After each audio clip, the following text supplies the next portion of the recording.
This is Trudy Gregory, and today we're interviewing Carol Lavery, April 13th, 2003. Carol, will you state your agency and where that agency is located? I work for the Pennsylvania Commission on Crime and Delinquency, and it's in Pennsylvania. Wonderful.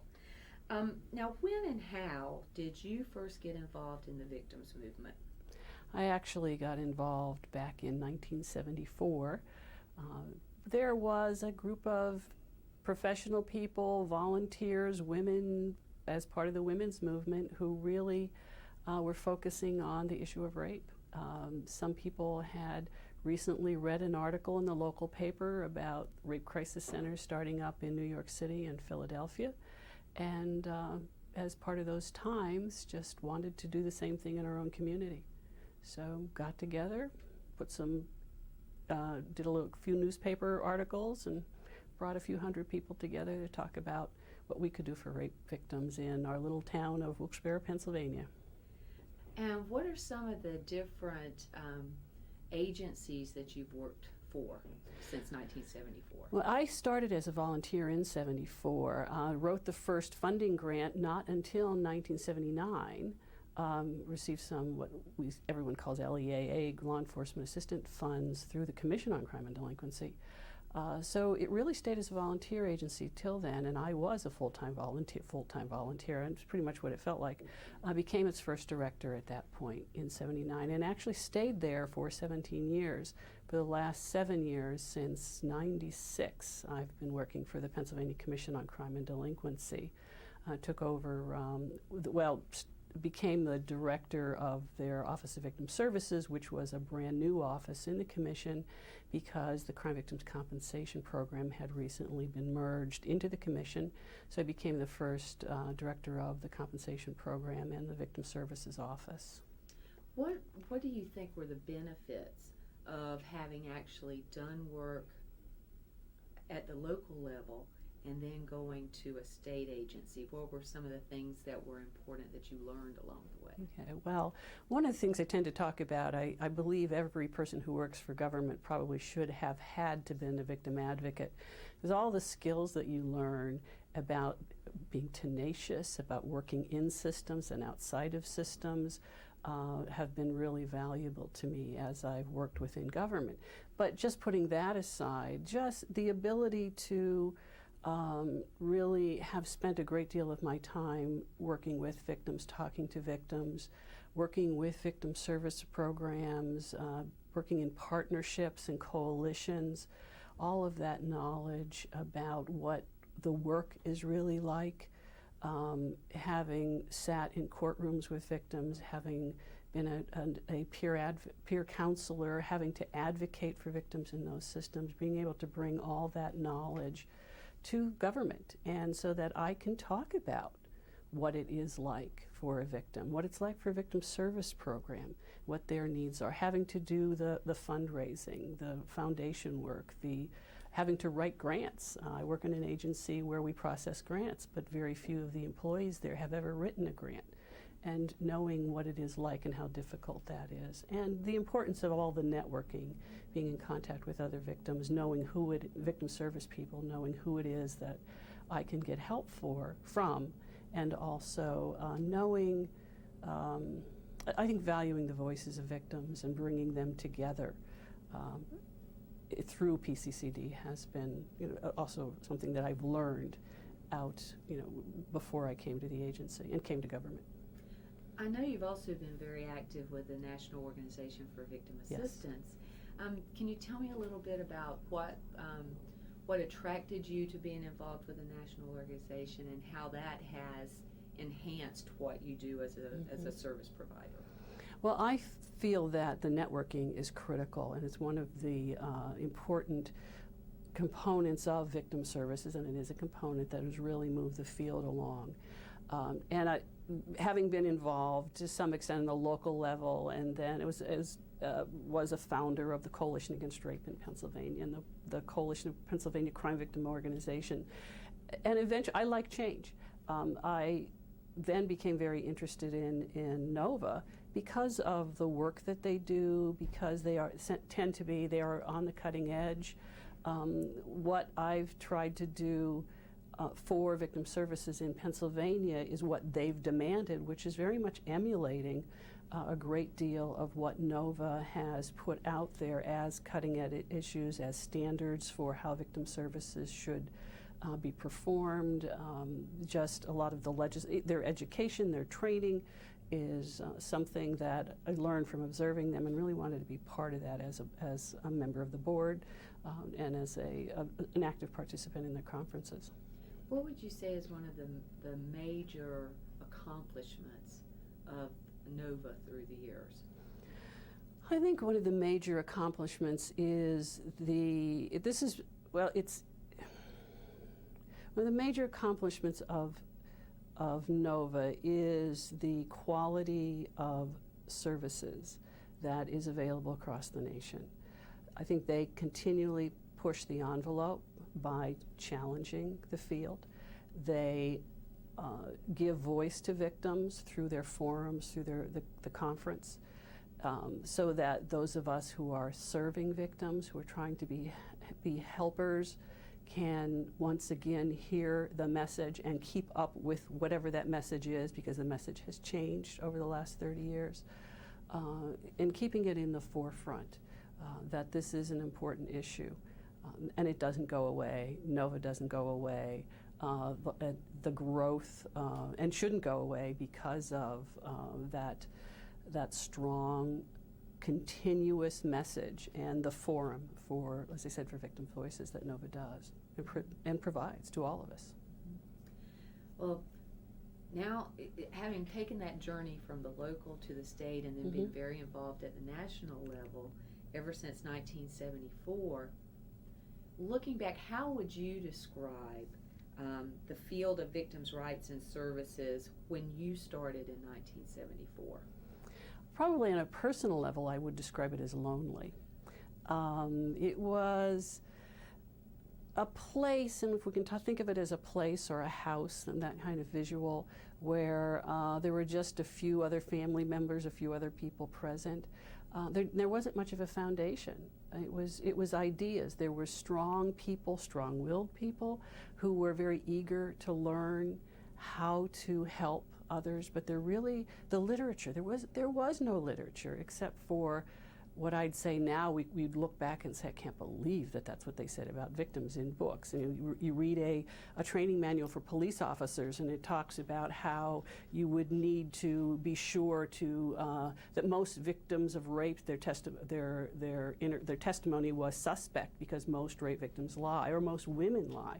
That was part of the literature.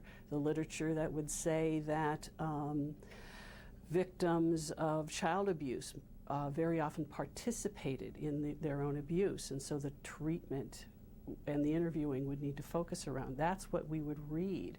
So rejecting those thoughts, the need to interact with others, to get information, being very eager for that. And also, it's a part of a movement where you had to start from scratch. There wasn't something that you could adopt from somewhere else. So the first training programs you created were from the first training programs. So that real need to interact with others, to learn from each other, to talk to police officers, to talk to mental health professionals, so you could glean from each of them the best of what could be used and adopted for victims, was very much a part of that. And again, because it was part of the women's, that piece, part of the women's movement, there was a great deal of conflict, a great deal of discussion around, well, what are we doing? Are we doing this on behalf of women? Are we doing this on behalf of victims? Is a rape service or a domestic violence service, is that victim services, or is it something else? So there's a great deal of controversy and discussion around those kinds of issues. I think there was also a tremendous amount of, at least at the grassroots level, animosity between what we'd consider people within the criminal justice system and those without the system. And it was really working to try to overcome that. And sometimes we'd talk about just waiting for people to move on, waiting for people who've worked as police officers or in the mental health just to retire, because that was it seemed to be the only way that you could make some headway. And so, to some extent, that's what happened. Looking at those two challenges that you mentioned, sometimes those persons or positions that we had to wait for, yes, and the conflict that sometimes existed, what would you say was the greatest challenge that you and your colleagues faced in effecting change through the years? It was that animosity, that sense that we were at war, that if you were in fact supporting, thinking particularly of the issue of rape, if you were supporting women as rape victims, then somehow you were anti-male. That it wasn't that necessarily that men weren't supportive of women in that context, but somehow if you were anti-rape, you were anti-male, and it was just a very odd time. So there's a tremendous amount of that animosity. It was also a time when, although volunteerism was very strong, the sense of community policing or crime watches wasn't there yet, at least not in smaller communities across the nation. So you were meddling if you in any way wanted a voice within those kinds of systems. So it was every little step was a battle. Their doors were slammed shut over and over again. So the need for tenacity was real strong. So, and I'm sorry, I think I've lost your first part of the question there, but looking at challenges, and I think you did a good job of identifying what that major challenge was. Then what were some of the secrets, tactics, strategies that you and your colleagues employed that worked? I think trying to learn as much as you possibly could about each one of those professions and trying to see their point of view. And it was at a time when that was difficult. It's so much more easy to do that now. We have so much literature, there's so much education about some of those areas, but these were often very closed systems. To interact with a police officer or a prosecutor on a personal one-to-one basis just didn't happen. There was a great deal more isolation in those days. So the challenge then was to try and see what they had to deal with, and then try to translate that again into how we as advocates could help them do their job and benefit victims. But of course that's what we're talking about, but reality is we're trying to benefit victims, but how can we do that by partnering with them and learning that from a grassroots level. Over time, it became easier. There was a certain level of acceptance, and that's a tremendous victory, to have that some form of acceptance, that we could work side by side, but at the same time not be co-opted by those particular professions, no matter what they were. And we're talking about hospitals, not just, I'm focusing on criminal justice, but it's just as true in the hospitals, just as true, with medical professionals, with mental health, and everyone in their own little corners, very little interaction amongst them. In fact, that's one of the things that worked very well, is over time we were seen as the one entity that in fact interacted with each of them, so that police officers didn't talk to medical professionals, but we did, and somehow we became the intermediary between those, so it worked very, very well.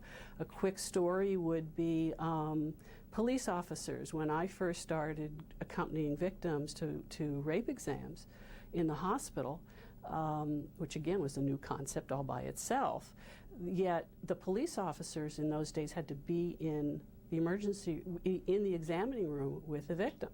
Now that had a lot of repercussions. Number one, most victims at that point are saying, forget it, I don't want to even go through this and have a forensic exam if there's going to be, again, at that point in time, a male police officer, because there weren't female police officers, or very few of them. And then but part of that was also learning and talking to the police officer about how much of a horrific experience that was for him, how difficult that was for him. Again, realizing they were mostly males at that point, and trying to help and do some support work around that. Eventually, over time, that changed because the whole concept of chain of evidence, no matter, didn't mean anymore that the police officer, the law enforcement had to actually observe it. So that brought some change over time.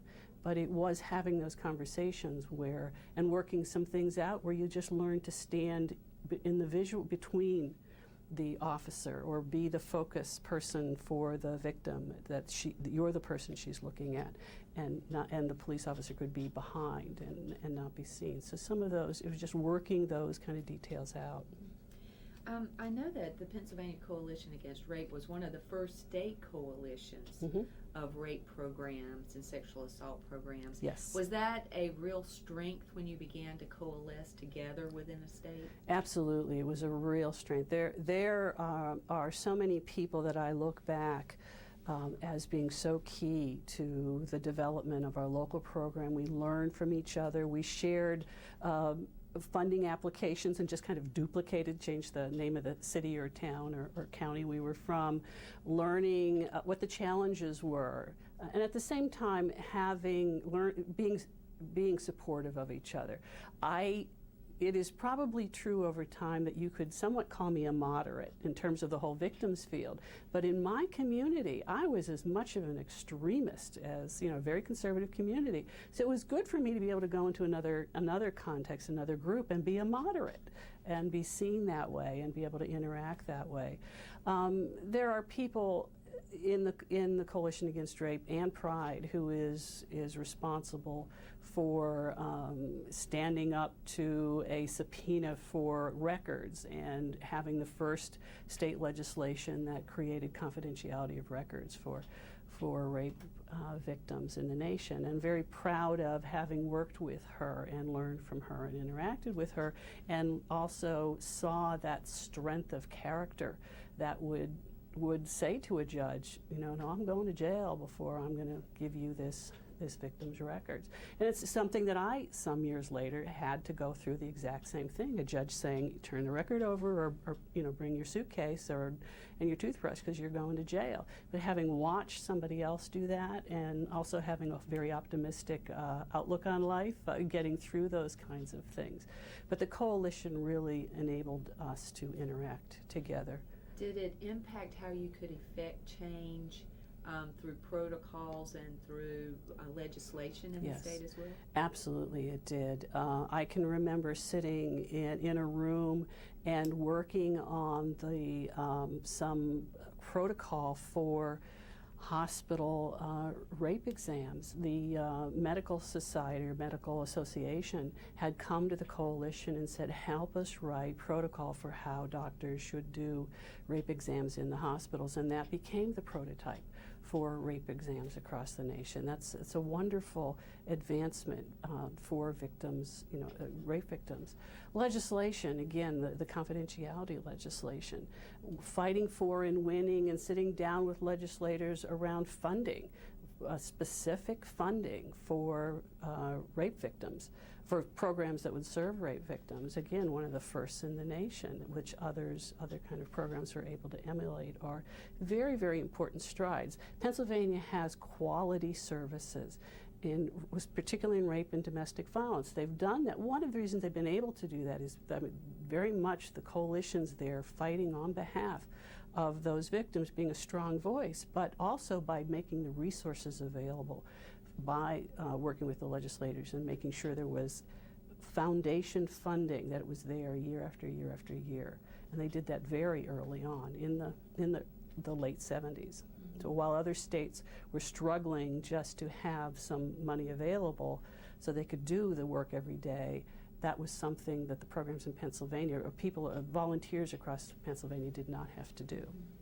Do you think that it made a impact in the decision of sexual assault victims to report when they no longer had to pay for their own sexual assault exam in your state? Yes, it did. I remember very clearly that as a very, very important issue, working on at one point, this is kind of an interesting, because it changed later on, the concept, but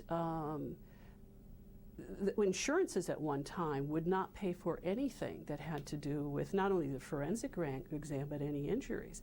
in a rape because they considered it not an accident, and therefore the victim was supposed to pick up any kinds of payments whatsoever, and then working with some, kind of making a little fuss over that and getting that taken care of. But having to walk in and make that payment for your own exam. Unfortunately, most victims wouldn't even have recognized that that was something that they were going to have to deal with. But that was also one of so many obstacles that were in the way of rape victims back in those days. So very many obstacles that we've just taken for granted, at this point in time. In the sexual assault victim services field and the movement as a whole, are there any failures that you think we have experienced through the last 30 years? Failures, there are, in some way, if you look at where we probably could be by now and maybe are not, and I think we compare them to some of the successes, the success of the Mothers Against Drunk Driving. In many ways, the entire victims movement on behalf of all victims could be in the same place, but we're not. And so that, to some extent, is a failure. The standards, the fact that there aren't commonly accepted standards for victim services across this nation is somewhat of a failure for 30 years of service. The fact that most public still would never have heard of a victims program, and maybe very recently, just because of 911, finally understanding that there are repercussions, emotional, financial, physical, from victimization is somewhat of a failure. Basically that more acceptance, overall knowledge of victim services. And then there's the constitutional amendment, but that's not a failure. I don't think we're that far along in that particular area yet. When you look back at the history of the victims movement, and certainly your involvement since 1974, what would you say is the greatest accomplishment that has promoted victims' rights and services? The greatest accomplishment, it's very difficult to answer this question because there are so very many in so many different ways. The fact that so many people on a daily basis are able to receive crisis intervention, have someone sitting with them in court, is an incredible accomplishment from a movement that came 30, 35 years ago with ideas of well, shouldn't this just be a better world to live in? And shouldn't, whether it was women or children, just have something to help them with, and that we're all misunderstood. To go from a concept and consciousness raising and all of to the point where people can walk into a center and receive services, so many places across this nation and internationally, who can call on a telephone or get hooked up with a victim service and have someone there to help them is a tremendous accomplishment. And I do need to add a second, and that's that victims can have a voice, that there is such a thing as activism, that those people who have gone through horrific experiences have a way and a means and a voice to express that, and that become part of their healing. Exactly.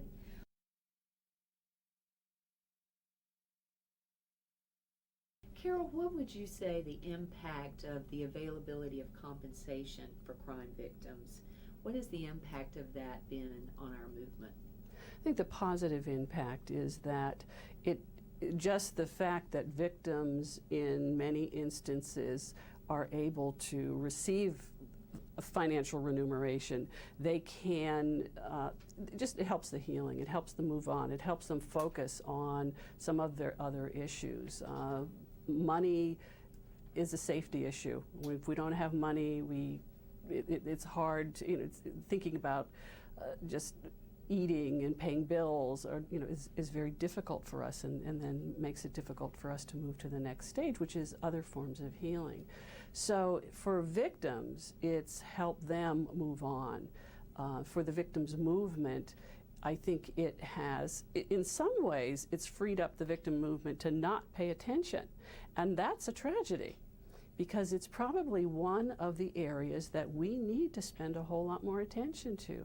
I strongly believe that victims' compensation it's a part of the victims movement, it is part of victim services, yet we haven't quite recognized it yet. We see it on the outside, or we see it as it's part of the system, it's part of government, yet we should expect that the people who work in victims' compensation, those people who set policy in victims' compensation, see it as a service that is integral. It is not separate from the need for emotional support and other kinds of services. It is part of it.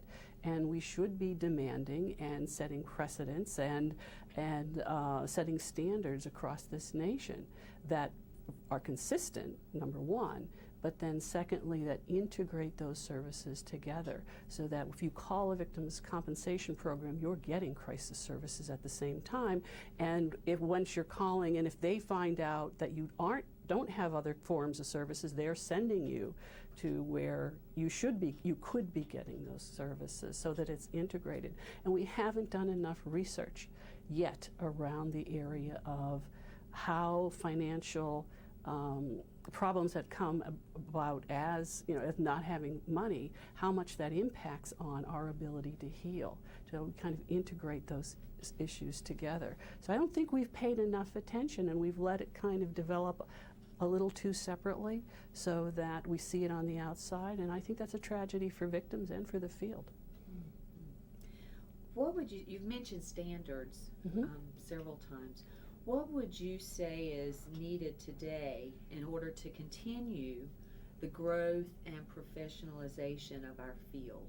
There needs to be definitely standards that talk about how victim service programs should operate. What is quality service?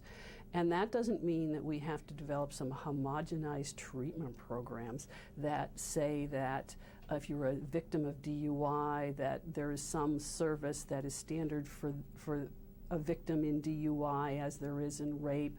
I mean, one that really looks at the diversity of the needs of victims, both based on the victimization, their cultural background, everything, pulls that all together. But the standards that really tell us what's quality, so that first of all we know what it is we should be providing, and that victims, no matter where they are or where they're from or where they're victimized, are going to get at least a certain basic level of services. If they're calling a hotline, there's a certain basic level that would be available to them no matter what. That's very, very important. And so that has to do with the program standards, but then also standards for the individual, some type of certification, or at least if it's a training level certification or if it's a testing level certification. We can't, unless we set the standards for professionalism within this field, somebody else is going to do it for us, or it's going to be co-opted. One of the things that's very interesting, you get together with a group of victim advocates or people who've been in the profession or understand the profession. It seems that everybody talks about how we know what victim services is, but we haven't put it down on paper. And so it's really defined exactly what that means enough yet. What advice would you give to professionals and volunteers who've joined our movement in the last several years? What would be the things that you would want to share with them?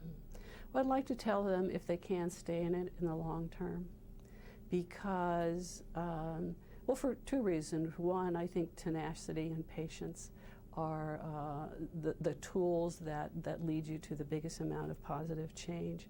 But at the same time, the rewards are there. It is the tenacity and the patience and the long-term involvement that leads to those rewards. There are victories every day, and there are also failures every day. And seeing and experiencing with victims of crime the pain that they go through on a daily basis is very, very difficult. But it's the long term. It's the day after day after day after day, with the right kind of supports and positive just involvement and experiences that make it really, really, really worthwhile over time. I so appreciate the fact that I've got a long-term view backwards, and I wish that on everybody. Well, looking backward then, but what is your vision for the future for our field? I think a vision for the future is one where victim services is so integrated into the fabric of our society that every doctor knows through professional training, through their experiences in their own family growth or background, exactly what to do with crime victims. That we know that instinctively, or not instinctively, through that understanding of victimization on an everyday basis, how to help, whether it be that police officer or that everybody knows how to do that, so that then our job as victim advocates is to just reinforce it for those who really need something beyond that helping care that is provided by everybody else, so that we're kind of the cream for those people who just need something beyond that. That's what I wish for the victims and victim services. Do you have any fears for the future for our movement? I fear to some extent that we will become more isolated from each other, that we will, particularly if there are funding issues that kind of tear us apart instead of help bring us together, that we won't recognize the importance of all of the work that each of us do, and that it is different and needs to be different. That is probably what I fear, that we become our own worst enemies in terms of not being able to lend the support to each other, whether it be because of burnout or because of lack of resources or whatever any of those kind of negatives bring. And do you think that organizations like NOVA can help us deal with some of those issues? Absolutely. Again, NOVA, through the conferences, through bringing people together, to just enabling the dialogue, keeps all of that. I think it keeps it at bay. It's not that those differences are hidden, they're brought out in the open and there's discussion about it. And oftentimes it's the decision that okay, let's be different, and that's okay, and we all can handle things differently. But being able to bring those people together is one of the things, I said, through the conferences, through the dialogues, through the forums, through the board, through just challenging us on a regular basis. NOVA's played a very, very significant role, and I think it will continue to do that. So that it's important, I hear you saying, for advocates and service providers to network locally at the state level and Yes. at the national level. Absolutely it is.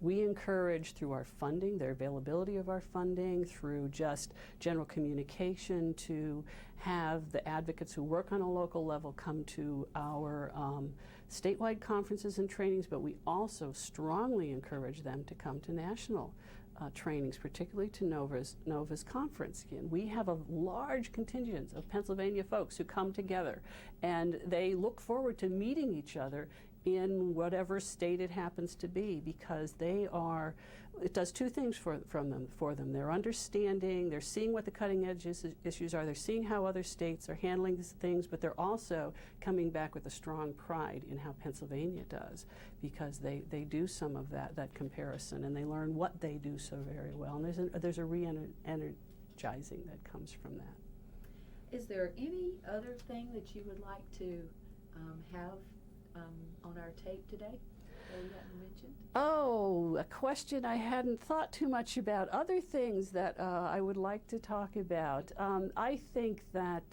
this is probably, I think about being blessed in that I found this work, and that I know that I can look back someday and say, oh, that was tough, it was really tough, but in the long run, every day was worth it, every smile was worth it, every time there was a small victory on behalf of one victim, that it was worth it. The fact that I was able to raise children in a way outside an abusive family and to break some of that cycle, and the only reason I was able to do that was because of what I learned in the victims movement. are such very important things. I wish everybody had this kind of an opportunity. Thank you, Carol. Sure. And thank you for your work. Okay, thank you.